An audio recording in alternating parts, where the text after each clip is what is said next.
Irei começar falando nesse vídeo como os missionários invadiam os territórios das bruxas. Não era só a gente que invadia as igrejas. Os missionários entravam nas vilas das bruxas para pregar. As almas aceitavam a Jesus como Salvador e não procuravam mais as bruxas, e deixaram de consultar a gente para ir às igrejas. Os novos convertidos não acreditavam mais nas bruxas, e perdemos muitos clientes que pagavam caro pelos nossos serviços.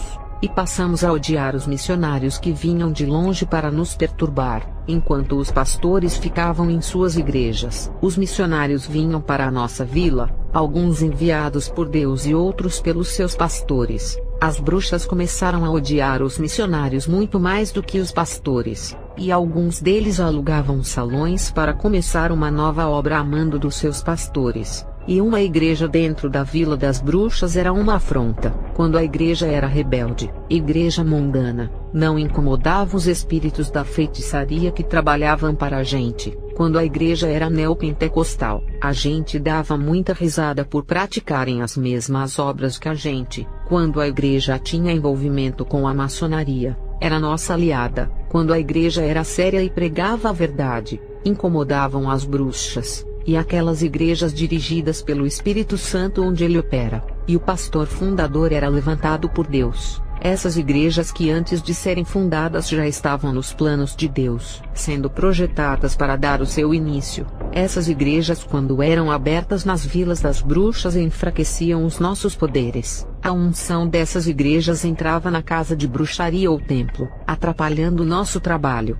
E os demônios fugiam. Até os nossos poderes de adivinhações e visão não funcionava, porque a unção dessas igrejas cortava nossa ligação com o mundo das trevas. E quando os missionários apareciam na vila, as bruxas temiam que eles abrissem igrejas na vila. Não eram todos que faziam isso, alguns apenas pregavam, e depois voltavam para seu país. As bruxas não sabiam quais eram as intenções deles, e lançavam magias e faziam rituais para eles se afastarem. As bruxas dificultavam as obras dos crentes, e tentavam detê-los quando eles apareciam perto da nossa vila. Jogávamos enfermidades para eles ficarem de cama, e não pregarem a palavra de Deus, deixando eles em condições desfavoráveis. A gente lançava espíritos do pesadelo para não os deixarem dormir, e não conseguirem fazer a obra de Deus durante o dia por causa do sono. A gente lançava espíritos da sexualidade para entrarem nos sonhos dos missionários, e assim eles sonhavam que estavam fazendo sexo com mulheres. Quando aparecia um missionário que operava sinais e maravilhas,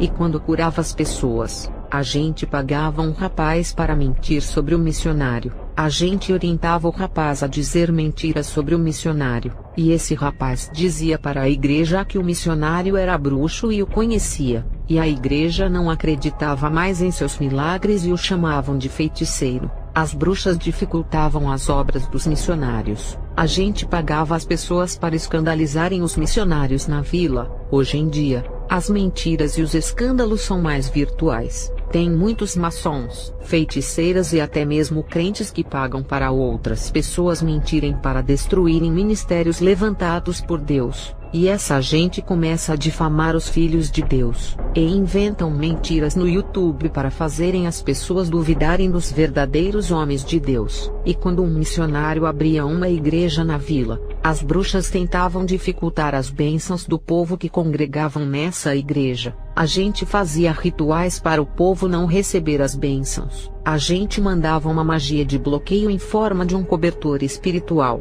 para impedir que as orações dos crentes subissem. Esse cobertor cobria a casa de oração inteira nas 4 paredes. Ficavam embaixo de uma lona escura e espiritual. As orações santas que saíam dos crentes mais fortes rompiam aquele cobertor espiritual da magia. As orações dos crentes fracos e daqueles que não renunciavam ao mundo ficavam presas iguais peixes na rede naquele cobertor. A verdade é que o cobertor era como uma rede espiritual que prendia as orações, e quando acontecia isso, era porque o crente estava em pecado e as suas orações não tinham poder. Se o crente chorou arrependido dos seus pecados, se humilhando diante de Deus, um anjo descia do céu com uma espada e cortava aquela rede espiritual no meio. e as orações ficavam livres para subirem ao céu e serem recebidas. As bruxas tentavam travar as orações dos crentes, e aqueles que não morreram para o mundo e continuavam presos em seus pecados. As orações eram capturadas pelas redes espirituais. Eu, quando era bruxa, enviei um espírito maligno em forma de sapo para entrar na mente de um crente. Eu vi legalidade na vida dele, e por ter o dom da visão, não vi a cabeça dele revestida do capacete espiritual. Faltava o óleo da unção sobre a cabeça dele. O demônio sapo assumiu o controle da mente dele e começou a manipular os seus pensamentos. E aquele demônio do tamanho de um sapo era terrível. Quando esse crente começava a pregar, o demônio manipulava sua mente e fazia-o pregar o evangelho do engano. A gente lançou muitos dardos da loucura e vários crentes ficaram loucos sendo levados para os manicômios. A gente lançava dardos da depressão, e muitos crentes deixavam os seus empregos e se tornavam mendigos abandonando as suas famílias. Outros deixavam as suas esposas para viverem uma vida na prostituição, nos vícios das drogas e bebidas. Mulheres da igreja, quando recebiam esses dardos, se desviavam. Teve uma irmã que virou uma garota de programa. As igrejas cheias perderam muitos membros para o mundo, e ficava com poucas pessoas pregando. A impressão que dava era que as bruxas eram mais fortes, e as trevas venciam a luz. Mas a realidade é que os crentes não buscam a Deus e nem renunciam ao mundo. As bruxas fazem o papel delas, que é se dedicarem aos seus livros, se aprofundam em seus rituais e obedecem a Satanás. E os crentes não obedecem ao seu Deus, e nem praticam o que estudam na Bíblia. As bruxas nunca dizem não aos demônios, e os crentes dizem não ao seu Deus. Os crentes que se rebelam ao desobedecerem a palavra e não se dedicam, não podem vencer as bruxas que obedecem a Satanás 100%. A gente lançava dardos da depressão que alguns crentes se suicidavam. A gente lançava magia na mente daqueles que não tinham o capacete da salvação. Falarei mais sobre os planos maçônicos de destruírem as igrejas. Os maçons construíram igrejas falsas, para fazerem emboscada para os crentes que estavam firmes. Os pastores maçons convidavam os pastores das igrejas sérias para pregarem nas igrejas falsas que eles fundaram, e os maçons ofereciam muito dinheiro para corromperem os homens de Deus. O objetivo era enfraquecer eles, e dificultar a obra de Deus, que dava muitos frutos. E quando não conseguiam derrotar uma igreja ungida, a jogada maçônica era corromper o ministério primeiro, e Deus, se afastando da igreja corrupta, ela mesmo se derrota. E as bruxas, na parceria com a maçonaria, as bruxas novas que não tinham experiências, a gente dava cobertura espiritual para elas se infiltrarem nas igrejas. Essas bruxas que não tinham poderes, tomavam um banho de ervas que eram preparadas em nossos rituais. Essa batalha minha contra as igrejas começou na década de 80, 90 e no começo de 2000, mas essa batalha é antiga. A mestra das bruxas batalhava desde a década de 60, e na metade da década de 90 as igrejas já estavam dando legalidade. As igrejas de hoje dão muito mais legalidade, e a bruxa mais fraca consegue derrotar qualquer crente dessa geração do ano de 2021. Existem homens de Deus hoje, mas a cada ano vai se tornando raro. Está difícil achar um homem de Deus, porque quando um morre não tem outro para substituir no mesmo nível. Eliseu substituiu Elias e não foi inferior na unção, mas foi usado da mesma maneira em igualdade com o seu mestre. No ano de 1995, quando algumas igrejas davam legalidade, as bruxas conseguiam desarticular a missão e os projetos de muitos pastores. A partir daquele ano, o alarme de perigo tocou muito fácil. A nossa magia afetou muitos ministérios. Evitamos muito evangelismos e impedimos muitas obras. Neutralizamos os crentes na mesma época em que o liberalismo começou a entrar. A modernidade começou a entrar nos cultos daquele ano. E de 1995 em diante, o jogo começou a virar em favor de Satanás. Antes desse ano, não havia vitória do lado do mal tão expressiva.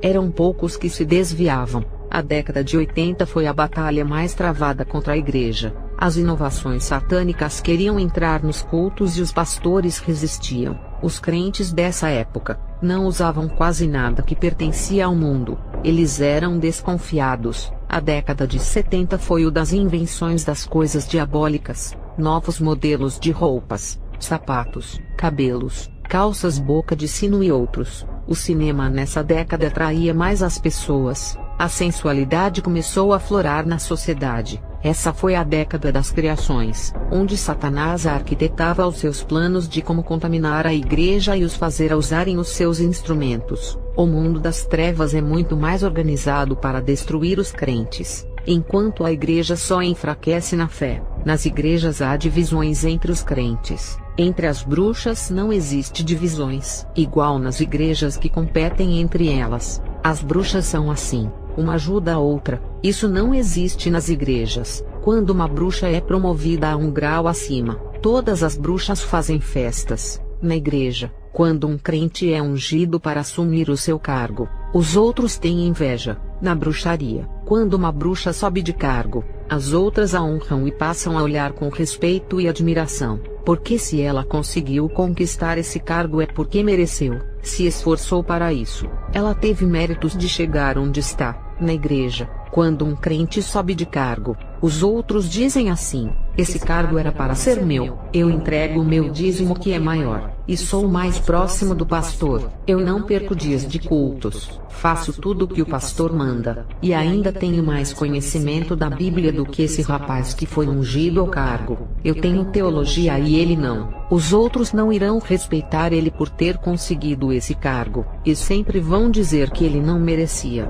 não tinha capacidade e vão tentar puxar o tapete dele para derrubá-lo. E quando isso acontece, o pastor não toma uma posição para impedir que derrubem o ministério do homem que ele confiou e o ungiu para a obra. E o medo que o pastor tem de perder os membros que têm ambição por cargos, e ainda os demais irmãos que seguem esses homens invejosos. Para o pastor, é melhor perder esse obreiro que ele ungiu, do que perder 7 membros que é contra o obreiro ungido. Na bruxaria, esse comportamento de rivalidade de querer tirar alguém do seu cargo se chama traição. A bruxa que tenta derrubar a outra é chamada de traidora, e nenhuma traidora pode fazer parte da convenção, porque não é confiável deixar uma bruxa que pensa em derrubar a liderança. Os códigos das leis das bruxas excluem as rebeldes por considerarem uma ameaça, e quando a rebelde tenta se vingar lançando seus feitiços para atingir alguém da convenção, as bruxas conseguem ver as suas magias lançadas.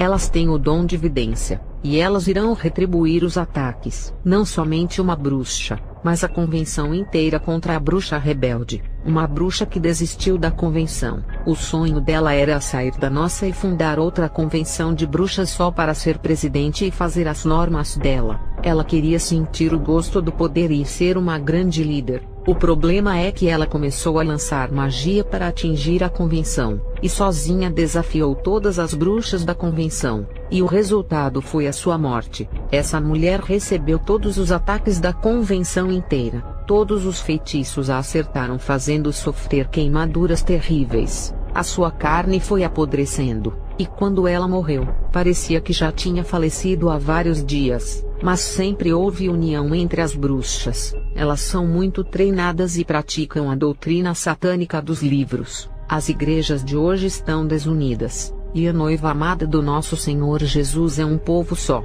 dentro da esfera espiritual. Um povo unido batalhando contra o mal vence. Um povo desunido que lutam entre eles, trocam insultos de palavras um ofendendo o outro e falando mal da igreja onde o irmão congrega. Isso desgasta a igreja, e a deixa mais fraca para os demônios a destruírem. Enquanto as igrejas lutam entre elas por causa de doutrinas ou disputas de almas, os demônios entram dentro dessas igrejas distraídas e operam, porque todos estão tão despercebidos, pensando em confrontar os outros crentes de outros ministérios, e ainda escandalizar as outras denominações, pensando que as almas irão deixar de serem membros de lá para congregarem com eles. Enquanto estão ocupados com essas coisas, os demônios estão colocando suas estratégias dentro dos ministérios. As bruxas são unidas e não lutam entre elas, e os seus poderes crescem. A Bíblia diz que um reino dividido não pode permanecer por muito tempo. A igreja está tão dividida, que a cada ano se tornam mais carnais e egoístas morrendo em seus delitos. Quando era bruxa, enfrentei alguns crentes de um grau espiritual acima do normal. Eram crentes diferentes daqueles que as bruxas conseguiam neutralizar. Esses crentes se destacavam muito no mundo espiritual. Quando as bruxas lançavam dardos neles, a unção estava tão alta que os dardos se dissolveram ao chegar perto deles. Quando a gente fazia um ritual de magia negra, para construir várias barreiras espirituais, para impedir as bênçãos desses crentes de descerem, eu vi um anjo com a sua espada de fogo cortando todas as barreiras dos ares que impediam os anjos das bênçãos descerem. Às vezes, quando os anjos cortavam todas as barreiras espirituais, e as bruxas vendo que perderam para os anjos a guerra, as bruxas enviavam milhões de demônios aos ares para impedir que os anjos descessem em auxílio dos crentes.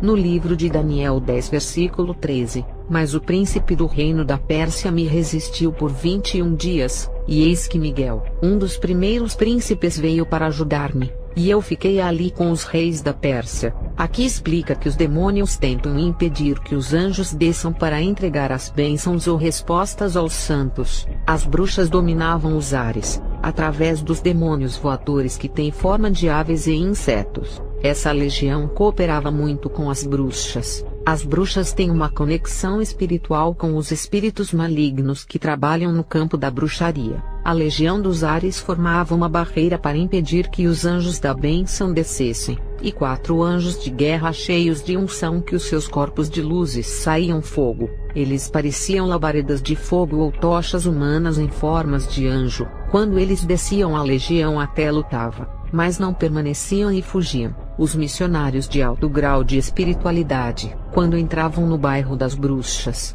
a gente via como luzes entrando no bairro, e quando a gente tentava atingir eles, um lençol espiritual os cobria. A gente tinha dificuldades de atingir eles por causa dessa cobertura. Até o local em que eles se hospedavam não conseguíamos identificar. As casas e nem as ruas não conseguíamos ver. Quando a gente não conseguia derrotar esses crentes e não conseguíamos impedir a missão, a gente desistia e deixava-os quietos. A gente tinha conhecimento da força desses guerreiros no mundo espiritual. A gente via o potencial deles e desistia de confrontá-los, porque sabíamos das consequências que viriam em nossas vidas. Quem brinca com fogo pode se queimar. Nas vilas das bruxas, a gente monitorava os crentes que entravam e os adeptos de outras religiões. Não eram só os crentes que eram inimigos das bruxas, mas qualquer legião que entrasse em suas vilas. Cada legião tem o seu rebanho que não quer perder. As bruxas tinham pessoas que precisavam dos seus feitiços. O rebanho era também a clientela das bruxas. Qualquer religião que entrasse na vila e roubasse a clientela,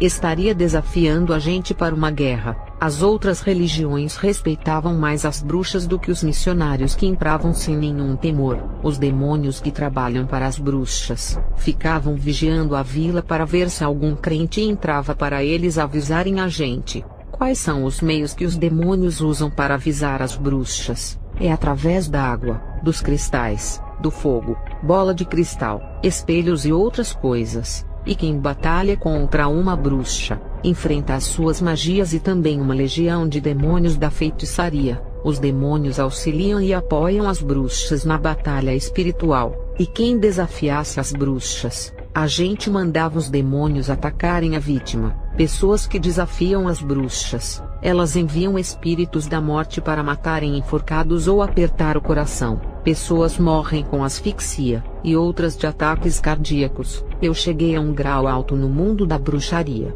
que enganava alguns missionários. Quando eles chegavam à nossa vila, eu manipulava as suas visões, lançava um dardo na mente deles para terem as visões que eu queria, e eles pensavam que as visões eram de Deus. Até um demônio transfigurado de anjo enviei a um missionário, e esse demônio passava mensagem para eles falarem, e ainda dizia para pregar em outro lugar, e nesse lugar onde o demônio queria enviar, não tinha almas para ele ganhar. O que esperava por esses missionários naquele lugar era uma armadilha de morte arquitetada pelos demônios. Eu manipulava as revelações, mandava espíritos do engano revelarem e trazerem profecias aos crentes. Eles acreditavam que era o Espírito Santo. Eu fui graduada por Satanás para realizar sinais de maravilhas. Satanás mandou uma das maiores bruxas da convenção, para me ungir com óleo de ervas misturado com outras essências de plantas. E quando recebi essa primeira unção, senti uma presença maligna,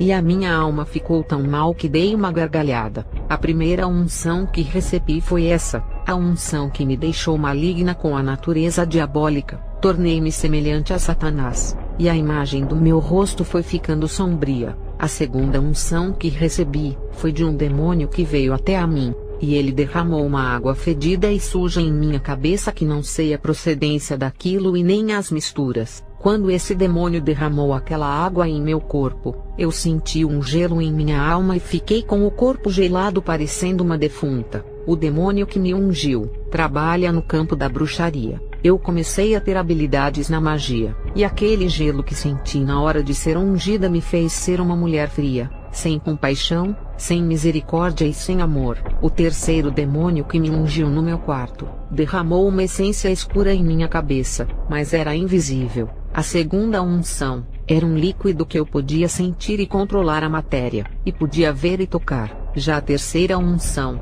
era um óleo espiritual. Ali significava que eu passaria a ter controle sobre o mundo espiritual, e toda criatura invisível do mundo das trevas. Esse demônio que me ungiu com aquela essência espiritual, não era da bruxaria, veio do inferno enviado pelo próprio Satanás. Os meus dons malignos aumentaram. O quarto demônio que me ungiu, foi um dos chefes da legião dos demônios que trabalham na bruxaria. Ele jogou um fogo em minha cabeça, que o meu corpo pegou fogo da cabeça aos pés, e comecei a falar em línguas estranhas. Essa quarta unção foi a última que recebi. A quinta unção, seria feita pela líder da bruxaria, a que coordenava as bruxas e orientava como deveria ser. Eu não cheguei a receber essa unção que era a quinta. A sexta simbolizava o número da besta, e a última unção e a mais difícil eleva o grau da bruxa. É o próprio Satanás que vem para ungir, por ser a mais importante unção. No mundo da bruxaria, as bruxas respeitam as hierarquias, e obedecem aos espíritos diabólicos. As infantarias demoníacas é uma legião que usam armas espirituais para atingirem as pessoas. Eles usam dardos, flechas, lanças, tridentes e outros tipos de armas invisíveis. Eles ferem as pessoas de mortes, e aqueles que Deus não os permite morrer, eles ferem com as suas armas malignas deixando-os enfermos. E a artilharia do inferno que usam armas espirituais da morte, sempre estão preparados para as batalhas espirituais. E a igreja de hoje não está. E a cavalaria oficial de Satanás que prende as almas em diversas prisões. Eles usam correntes em suas mãos, cadeados, chaves e ferrolhos, e também carregam gaiolas e pequenas celas para aprisionarem as almas ainda vivas na terra. Eles prendem as suas almas espiritualmente. Eu falo porque eu vi esses demônios, e cada cadeado que eles carregavam em suas mãos, tinha o nome de um tipo de prisão. Em um cadeado estava escrito prisão tecnológica. Na época, a televisão e o cinema eram as principais prisões. Hoje a internet trouxe muitas redes sociais e sites diabólicos que fazem parte desse cadeado tecnológico. O outro cadeado que vi, estava o nome drogas. É um tipo de prisão que vicia as pessoas. O outro cadeado estava escrito bebidas alcoólicas. É outro tipo de prisão. O outro cadeado estava escrito mamon. É outro tipo de prisão que faz o homem ser escravo do dinheiro fazendo esquecer-se de Deus. O dinheiro tira todas as dependências das provisões divinas e se coloca como uma solução. O dinheiro fala assim: vocês não precisam de ninguém e nem de Deus. Eu sou a solução para tudo o que quiserem. Eu vi um cadeado que estava escrito sexo. É um tipo de prisão que deixa as pessoas presas na fornicação, adultério, prostituição, orgias, surubas, homossexualismo, necrofilia, zoofilia, mudança sexual como lésbica, transexual e mutilação das áreas íntimas como remoção dos testículos para a mudança de sexo. Existem diversos vícios sexuais que são nojentos e abomináveis a Deus que são prisões. Existem diversos cadeados de prisões que eu não me lembro. Os nomes são difíceis. Essas que falei dão para decorar. O cadeado da tecnologia no meu tempo de bruxa prendia as pessoas em novelas e filmes. Hoje os games e os aplicativos também fazem parte da tecnologia. Esses demônios da batalha espiritual são letais para quem não é salvo. As magias das bruxas também são letais para aqueles que não estão com as suas vidas consertadas. No mundo espiritual, eu via territórios espirituais em formas de quadrados cercados por fios elétricos, que impedia que alguém fugisse desses territórios. Esses demônios prendem as pessoas aprisionadas dentro de tal território espiritual. Quando uma pessoa está viciada em algum pecado, ela está presa. E o território onde ela se localiza aprisionada pode ser a tecnologia, sexo, drogas, bebidas, mentiras, roubos ou em qualquer pecado que vicia. As redes sociais é um dos territórios espirituais que prendem as pessoas. Os jornais que manipulam as notícias, e até mentem para terem ibope e audiência, é um território de aprisionamento. Aquele seriado viciante de várias temporadas, ou novelas que prendem a pessoa até o último capítulo são prisões. Os desenhos que são territórios de aprisionamento infantil, os games que prendem tanto jovens e crianças também são prisões. A fofoca é um vício, ou falar mal de todo mundo é um território de prisão, sendo que o vício está na língua da pessoa. O crente pode se libertar de algumas prisões como redes sociais, televisão, futebol e pornografia, mas pode estar preso no território da exaltação, da língua que fala mal e da soberba. É preciso se libertar de todos os territórios do pecado, para que esteja preparado para subir ao céu. Um crente liberto de todos os territórios está pronto para morrer. Não existe nenhuma corrente espiritual que lhe prenda em algum pecado. Essas correntes espirituais e cadeados, quando algemam os crentes, impedem deles subirem. É como um cachorro que tenta fugir, mas não consegue por estar preso em uma corrente ligada na árvore. Não se pode ser salvo estando preso na corrente das trevas ou no poder do maligno. Eu vi gaiolas espirituais com mais de 2 metros nas mãos dos demônios. Um passarinho não consegue voar ao céu quando está preso na gaiola. O seu voo ao céu significa a sua liberdade. Se Jesus vier hoje, e a igreja estiver presa em alguma gaiola espiritual, não irão subir. Para voar ao céu ao encontro de Jesus, tem que estar livre. O voo da igreja até as nuvens significa a sua liberdade, e a liberdade está em Jesus. Embora servir a Jesus e deixar de fazer várias coisas desse mundo, para muitos pode parecer uma escravidão por privar a carne de muitas coisas, mas isso não é prisão, mas libertação. A carne quer se viciar no pecado e ficar presa nas coisas do mundo. Isso é prisão. A carne não sabe discernir o que é liberdade, por pensar que os prazeres carnais é ser livre. O espírito do homem já sabe discernir o que é liberdade e o que é escravidão. A salvação é quando você se torna livre de todas as correntes. A salvação é você não estar preso em nenhum território de Satanás. A salvação é você estar livre dessas gaiolas espirituais. A salvação é você estar fora desses territórios espirituais do mal. Quando estamos fora desses territórios malignos, os demônios não podem nos controlar e nem influenciar. Um crente fora desses domínios está livre do controle do mal e salvo. Um passarinho livre dificilmente é capturado, mas um passarinho preso na gaiola, o seu dono fará o que quiser, podendo vender para outro ou matar. A vida do pássaro fica refém nas mãos do seu possuidor. Quem está preso nesses territórios não tem autoridade sobre os demônios por estarem presos em seus territórios. São crentes cativos que servem a esses demônios e não podem confrontá-los. Enquanto estiverem presos nas garras dos demônios, eles tornam os senhores da vida desses crentes no mundo espiritual. Sobre as prisões dos crentes, está nas leis espirituais que regem o bem e o mal. O servo não pode com o seu senhor, e não tem mais autoridade do que o seu senhor. Para não poder mais servir ao seu senhor, ele tem que sair dos seus domínios e deixar os territórios do seu senhor. Ele tem que romper a sua aliança com esse senhor para ter aliança com outro senhor. E no mundo espiritual, quando se rompe a aliança com o seu senhor,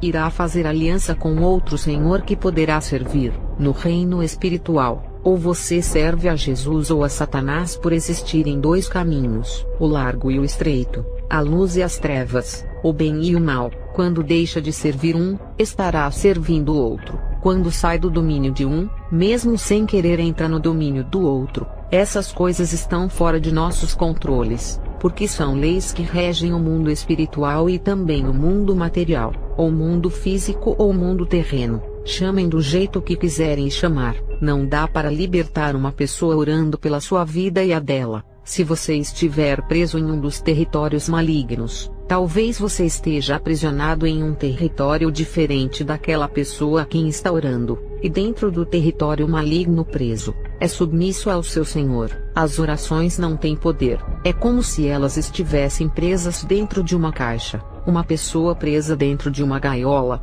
mesmo que tenha uma espada na mão, ela não tem espaço para manejar, e todos os seus esforços dentro de uma gaiola ficam ali dentro. A Bíblia nas mãos de um rebelde é um livro comum sem poder. Qualquer movimento de escapar pelas suas próprias forças que o prisioneiro faça, é em vão. Tudo fica preso na gaiola, nem passa do teto. Assim são as orações dos que tentam libertar outras pessoas. As orações não passam do teto dessas gaiolas espirituais. Podem clamar repreendendo, jejuando com orações de guerra. As orações de um rebelde que não renuncia ao pecado não vão subir e nem vai sair da gaiola. Esses são iguais os profetas de Baal. Irão clamar, jejuar e farão sacrifícios, campanhas e não terão respostas. Baal não irá ouvir e não vai fazer nada. Baal não tem prazer de fazer as suas vontades. Baal quer manter os prisioneiros presos e irá ignorar qualquer clamor. Embora vocês clamem ao Deus do céu para fazer alguma coisa em seu favor,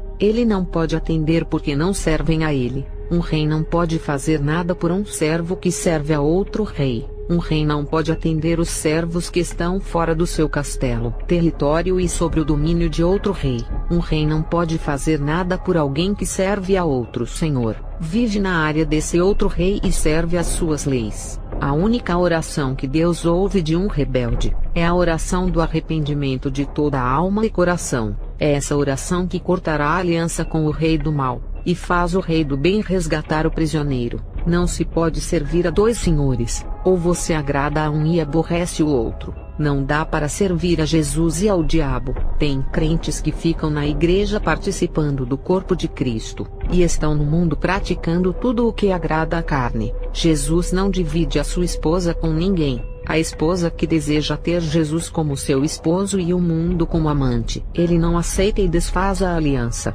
Do mesmo modo, você que é mulher não gostaria que seu esposo tivesse uma amante. Do mesmo modo, o homem se ver a traição conjugal da sua mulher pediria o divórcio. Imagina Jesus que é santo, e não quer dividir a sua futura esposa com ninguém. Nas leis espirituais, ou você é amigo de Deus e tem o diabo como o seu inimigo, ou você se torna amigo do diabo e se torna inimigo de Deus. E quem ama o mundo já é inimigo de Deus. Quem vive outro evangelho que não é o de Deus, está preso no território do maligno por viver o evangelho dele, e todas as orações desses crentes são retidas. Olha os neopentecostais que fazem clamor para a quebra de maldição, oram pelos enfermos e fazem campanhas de bênçãos para o povo receber. No mundo espiritual, esses homens estão aprisionados, e as suas orações, os seus clamores e as suas campanhas ficam retidas em seus territórios de prisões.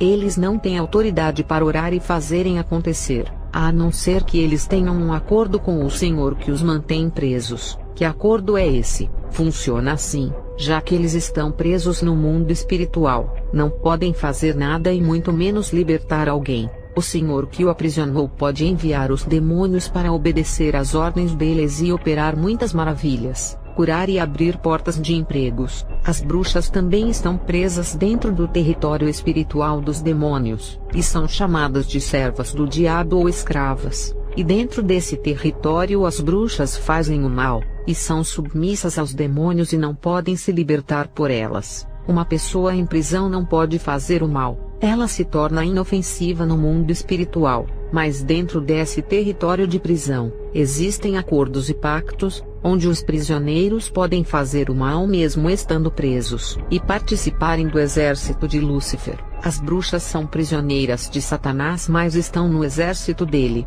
e podem batalhar contra a igreja e ganharem autoridades e dons. Os agentes de libertação de Jesus têm autoridade para entrarem na vida dessas pessoas que estão aprisionadas nesses territórios, assim como levantou Débora, Eude, Sangar e Gideão para livrarem o povo de Israel da opressão dos reis. Para entrar em um desses territórios do maligno, não pode estar preso em nenhum deles, tem que ser enviado por Deus para soltar os prisioneiros. Quando é um ungido de Deus e entra nesses territórios, os demônios não conseguem prender e tentam guerrear pensando em vencer, e quando o homem de Deus entra, ele carrega uma espada espiritual que corta as gaiolas, correntes, ferrolhos e cadeados. Essa espada é a palavra da boca do ungido, que é afiada igual espada de dois gumes. Essa espada só tem efeito na boca dos verdadeiros guerreiros, na boca de quem não tem compromisso com Deus. Essa espada se torna cega e para nada serve. A Bíblia nas mãos de um crente do mundo é apenas um livro qualquer, mas nas mãos de um homem de Deus, é uma arma poderosa e letal que abala as estruturas do inferno.